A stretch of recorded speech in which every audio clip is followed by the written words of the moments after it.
Obec Jakubany je najväčšou dedinskou farnosťou grécko-katolíckej cirkvi na Slovensku.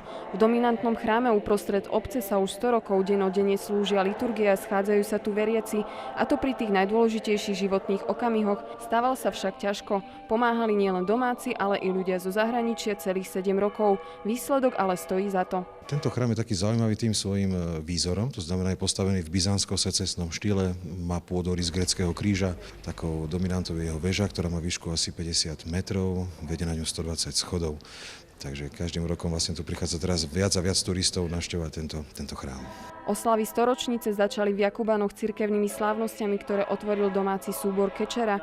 Nasledovalo posvetenie kalicha i obrazu Božieho milosrdenstva a samotná liturgia. Osvedčuj sa tieto nádoby pokropením svetenou vodou vo imia Otca i Syna i Sviatého Ducha. Amen.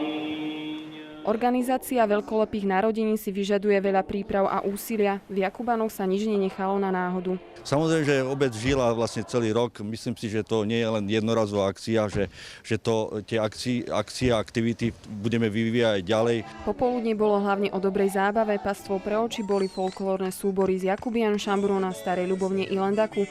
Vystúpenia sa páčili každej vekovej kategórii.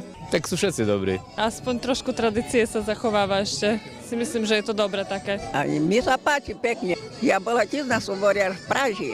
Program moderoval ľudový rozprávač Jožko Jožka. Jeho vtipné reči dokázali mnohých dohnať k slzám od smiechu.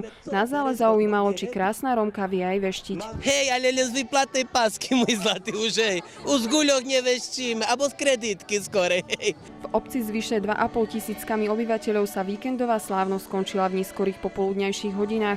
Onedlho ale Jakubany čaká ďalšia významná udalosť. Športovci totiž chystajú aktivity pre deti, mládež, ale aj dospelých.